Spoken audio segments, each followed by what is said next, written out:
Olá, bom dia, boa tarde, boa noite, sei lá que horário vocês estão vendo esse vídeo.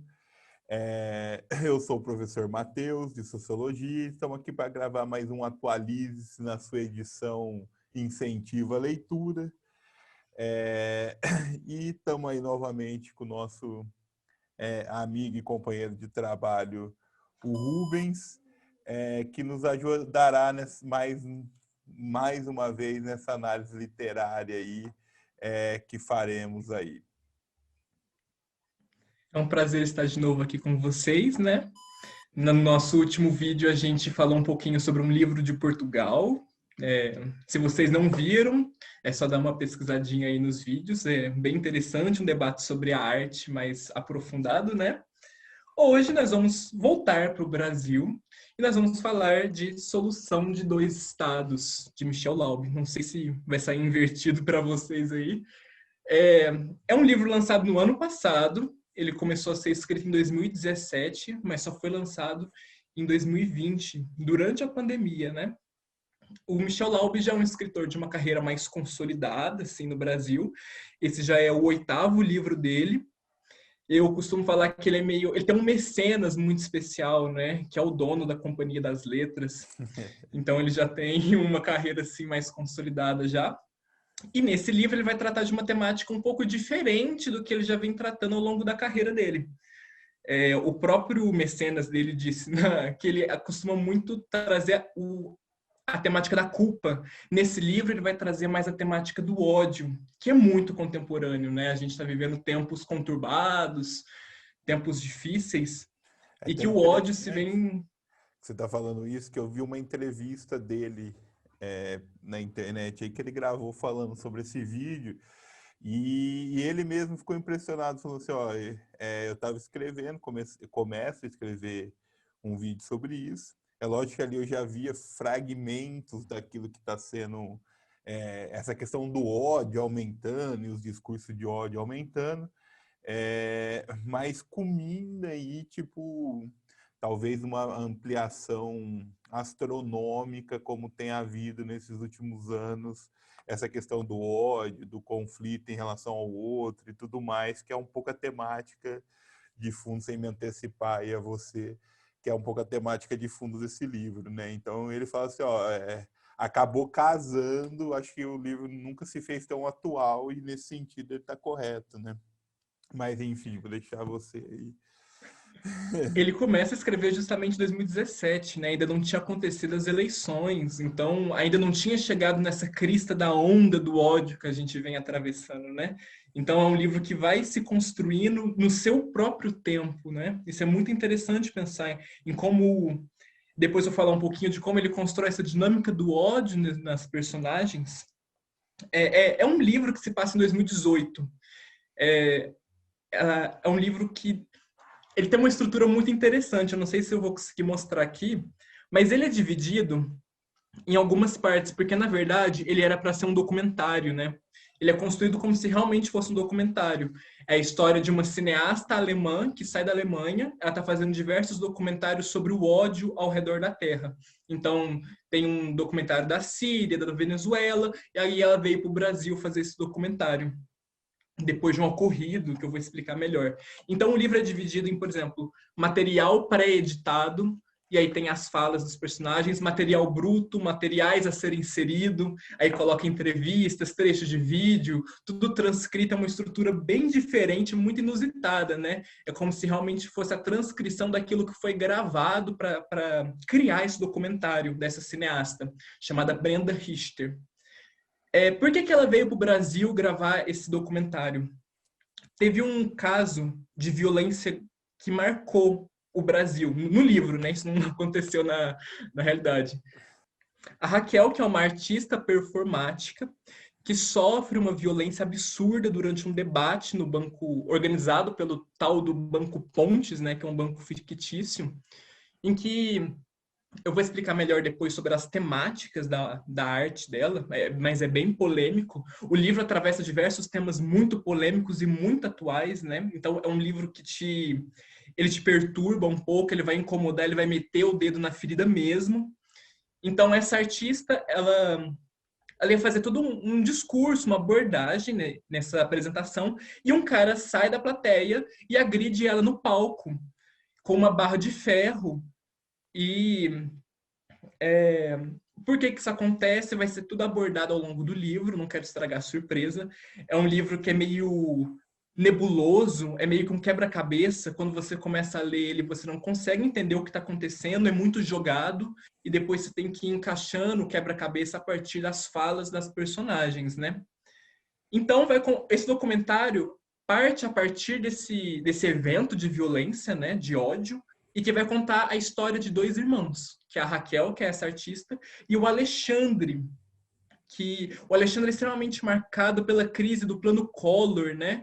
Ele é o irmão mais novo, e aí depois ele tem uma fissura por causa de dinheiro, ele é muito obcecado com dinheiro, e ele vai começar a trabalhar em academias, porque ele sempre teve esse lado com o atlético, e depois a gente vai ver que ele faz uma aliança com um pastor evangélico, e aí ele começa a misturar esse esquema de academias com um esquema de evangelização, e a Raquel chega a acusar ele de milícia, que é uma organização miliciana, e que o Alexandre ele tem todo um discurso super pautado no ódio à irmã, ao ódio à arte, ele não consegue entender a funcionalidade da arte, não consegue entender a sua importância, e aí a cineasta vai cavucando as raízes disso. Então o Alexandre fala, eu estava aqui no Brasil sofrendo as consequências do plano Collor, enquanto a princesinha da minha irmã estava na Europa estudando arte, bancada pelo meu pai, que faliu. E enquanto, por outro lado, a Raquel, que toda a arte dela é voltada por causa do corpo dela, né? Ela mesmo ressalta várias vezes ao longo do livro que ela é uma artista de 130 quilos e que o corpo dela é que, por ter sofrido a violência de ser gorda, que ela volta a sua arte ao ser gordo. É basicamente isso, a performance dela, né? Então ela vai contando a violência desde criança, de como o bullying por causa do corpo dela, como ela expressa isso na arte, até culminar numa arte performática pornográfica. Ela chega a pedir para vários caras baterem nela durante o vídeo, e isso era uma performance, né? Era mostrado em museus. Então a gente vê algo muito contemporâneo, né? Que a gente tem todo esse debate. Na época estava tendo debate por causa daquela performance de nu artístico no museu, né? Então são coisas muito recentes e muito polêmicas que são abordadas nesse livro, a partir de duas perspectivas, né? A perspectiva do Alexandre e a perspectiva da Raquel, que estão em conflito a todo momento, né? Então, E até nisso, querendo tipo, fazer. pelo que eu vejo, assim, também é interessante, né? É a problemática de dois irmãos com perspectivas diferentes da realidade a partir de vivências diferentes que tiveram, tipo, da realidade. Estava analisando um pouco esse aspecto, né? Para gente que trabalha com educação, isso é interessante. Que a gente às vezes fala, pô, como tem dois irmãos que é tão diferente? Quando você começa a ver, você vê os planos de fundo de formação de cada um, você começa a entender um pouco essa questão, mas é só um paralelo para quem gosta de educação, né, que é o meu caso, como que isso vai influenciando, né, os enredos, onde cada um vai sendo formado e as experiências sociais que vão tendo, e vai levar, obviamente, a esse conflito que é o plano de fundo principal aí, né, vamos colocar assim, para estabelecer todas as demais coisas perante o livro, né? Nossa, perfeito. Eu não tinha nem pensado nisso, assim. É Que é viagem justamente de muito. educador. É justamente esse aspecto. Quando a cineasta tenta buscar a raiz desde a infância, né, do que aconteceu, a gente vê justamente essas vivências diferentes, a partir de corpos diferentes, de lugares diferentes, apesar de serem irmãos, né? Então, é uma relação entre o indivíduo e a sociedade que se pauta a partir das vivências, né? A visão de mundo vai estar pautada a partir do que se viveu.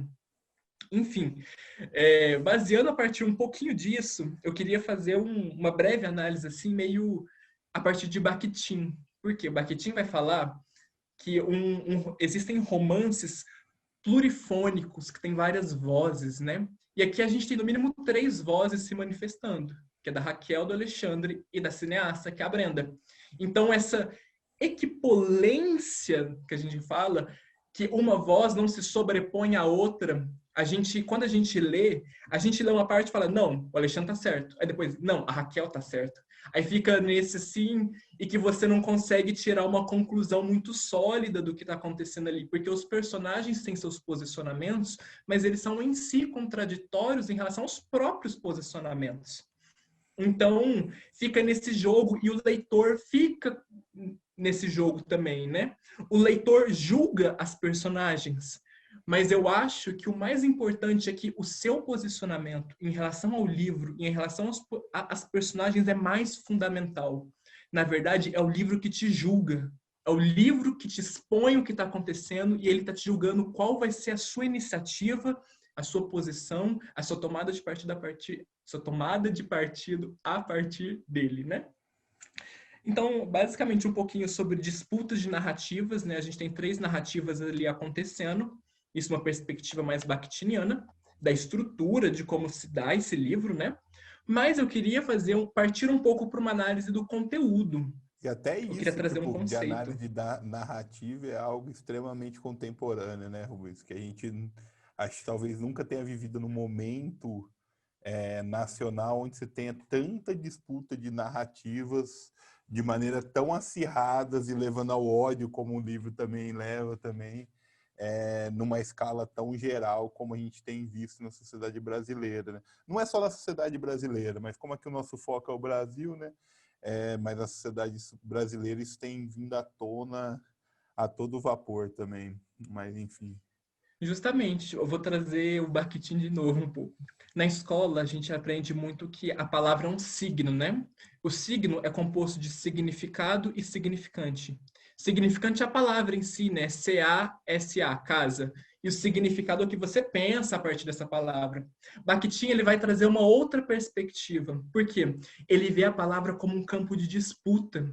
Existem vários sentidos. Cada pessoa tem um sentido sobre aquela palavra. As classes sociais têm sentidos diferentes em torno da mesma palavra. Então, tem toda uma disputa em torno do significado da palavra, que é justamente está acontecendo aqui, no livro. E na realidade brasileira, no geral, né? Mas eu queria fazer uma análise um pouco mais atenta ao conteúdo. Eu vou tentar fazer uma análise meio weberiana do que é violência. Trazer um conceito, né? É esse o nosso objetivo aqui. A gente tem que trazer conceitos sociológicos para analisar a literatura, né? Analisar o mundo, analisar a literatura a partir de conceitos sociológicos. Então, eu acho muito importante sinalizar que a violência pode ser entendida como uma ação social. O que é uma ação social? Uma ação que é orientada a partir do outro. E, basicamente, existem 4 tipos de ação social, né? Tem a relação a valor, a racional em relação a valores, a racional em relação a fins, a afetiva e Tradicional. a tradicional, exatamente. Obrigado. Não vou abordar todas elas, eu vou focar um pouco mais na violência em si, né? A violência, ela pode se dar enquanto ação social afetiva, porque vem de uma emoção, vem de algo meio irracional, meio espontâneo, essa violência contra o outro, mas também, como no caso da Raquel, ela foi violentada, né? Ali no palco, a gente pode pensar a violência também como racional referente a valores. Por quê? Porque a pessoa vai atacar, vai violentar a outra pessoa, porque ela fere os valores que eu defendo. Então o cara saiu de casa com uma barra de ferro, ou seja, foi planejado, tem um fundo de racionalidade, ele planejou aquela ação para chegar lá e violentar a artista, porque ela contradizia, ela violentava, de certa forma, os valores que ele defendia, né? Aí o próprio Weber vai falar que essa ação social racional em relação a valores também tem um pouco de racionalidade. Por quê? Porque o indivíduo que faz essa ação, ela é orientada como o valor como se fosse absoluto, como se nada pudesse ferir aquele valor, né? E quando ele faz a ação, ele não está pensando nas consequências daquilo, muitas vezes. Então tem esse caráter, o cara não pensou que ele podia ser preso, ele não planejou a fuga dele, por exemplo. Então, também pode trazer esse caráter afetivo e racional. Então, a gente pode pensar também como esses tipos de ações se misturam, né? Essa pureza não acontece na realidade social, né? Que é a lá Weber, né? Lembrar que, tipo, pro É, Weber as tipologias são, tipo, puros, ideais. Você não encontra isolado na realidade, né? Mas que a partir dele a gente pode analisar a realidade de maneira mais qualitativa. E é interessante, né, a gente pensar isso. Como hoje, tipo, eu acho assim, eu tenho ficado impressionado, e o livro eu acho que traz à tona um pouco isso. Como que o discurso de uma dada tipo de moralidade tem levado pessoas tipo ao ódio extremo em relação ao outro, porque aquele outro simplesmente é diferente de nós mesmos, né? Ou da moralidade a qual a gente acredita e assim por diante. E o mais interessante que eu acho disso que tem acontecido no Brasil, eu acho que passa um pouco isso que o livro traz, um pouco isso, talvez não tão explicitamente, mas traz um pouco isso, que diz respeito à utilização das próprias religiões para esse uso. Eu faço sempre uma provocação que eu falo que em todas as religiões tem um princípio talvez que seja comum, que é o respeito ao outro, é o respeito ao próximo, o amor, tipo, aos filhos de Deus. É, nem toda religião tem Deus, né, e tudo mais, mas esse é um princípio, o amor ao próximo talvez seja um princípio comum. Eu não conheço nenhuma religião que não tenha esse como um princípio fundante. E eu acho sinistro como que, tipo, as religiões, ou algumas religiões, algumas dadas moralidades, conseguem, tipo, desvirtuar isso a ponto de criar um discurso de ódio porque aquele outro é diferente. É, e aí cria-se atentado a centros de outras religiões, é, violência a outras religiões e assim por diante, né? Então, como que há uma distorção, eu tenho brincado com isso, falando que há uma distorção, né, no princípio fundante das religiões, a ponto de levar os indivíduos num fundamentalismo extremo a odiar o outro, quando o cerne seria justamente o contrário, o amar o outro, né?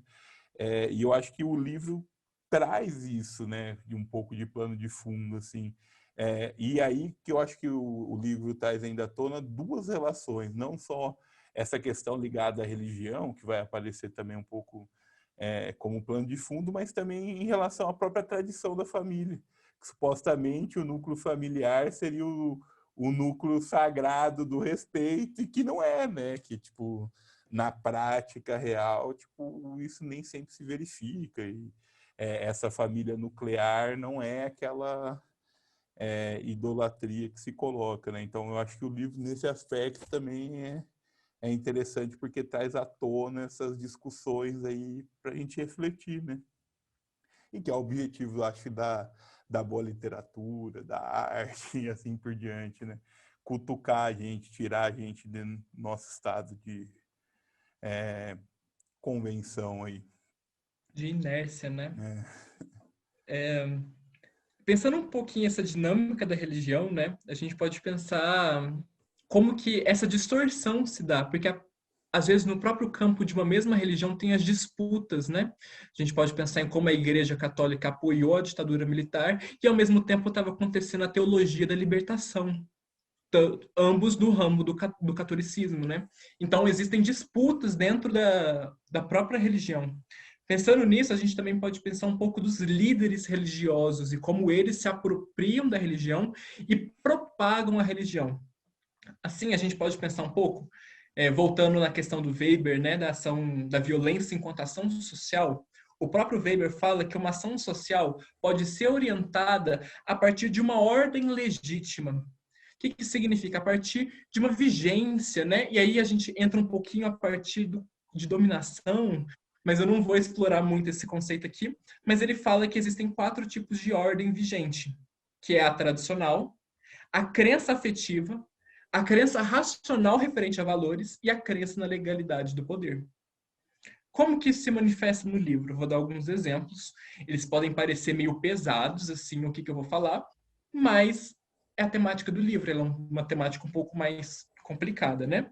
Então, se a gente for pensar numa temática da violência, orientando a partir do que aconteceu do livro, né, o episódio central de violência do livro, que é o ataque a Raquel, a gente pode pensar em o que orientou essa ação social de violência, né? Se a gente for pensar na tradição, é como se fosse, eu vou exemplificar para ficar mais claro, né? É como se pessoas gordas sempre foram violentadas, então eu posso violentar ela. Está normal, é tradicional. Numa base da crença afetiva. O meu líder religioso disse que pessoas gordas devem ser violentadas, então eu vou lá e vou violentar ela. E que tem relação com o livro. Quando vocês lerem o livro, vocês vão perceber isso, que tem uma relação com o próprio irmão dela. O ataque de violência a ela tem relação com o irmão. Crença racional referente a valores. Eu acredito que a pessoa gorda fere os meus valores. Uma pessoa não pode ser gorda, tem que ser magra, tem que seguir os ideais de corpo atlético da Grécia, de Roma. E aí eu vou lá e ataco ela. E uma crença da legalidade da ordem, né? É como se existisse uma lei que garantisse que as pessoas gordas pudessem ser violentadas, o que não é o caso, né? Mais ou menos. Mas aí, a partir disso, eu acho muito importante a gente pensar como a violência ela faz parte do nosso sistema simbólico, ela faz parte da nossa cultura. E para Weber, cada indivíduo se apropria da cultura ao mesmo tempo em que age na cultura, né? É uma cultura em movimento. A gente vê isso muito na sociologia da cultura.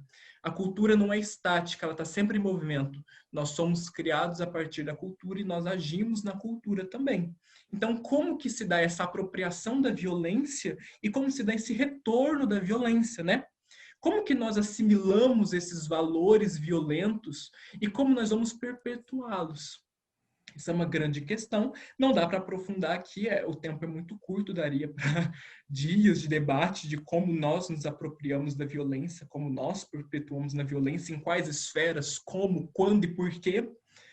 Mas eu queria fazer assim um grande questionamento, assim, né?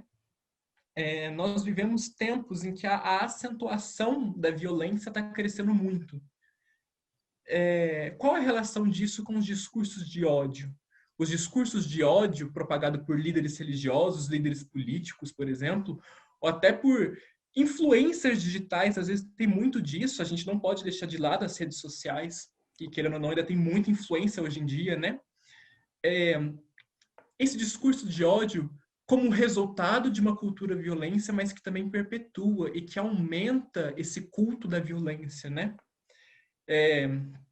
Como eu disse, não dá para aprofundar, mas aqui vai outra provocação, no sentido de que em tempos tão turbulentos, tão complicados de se lidar, em que há uma certa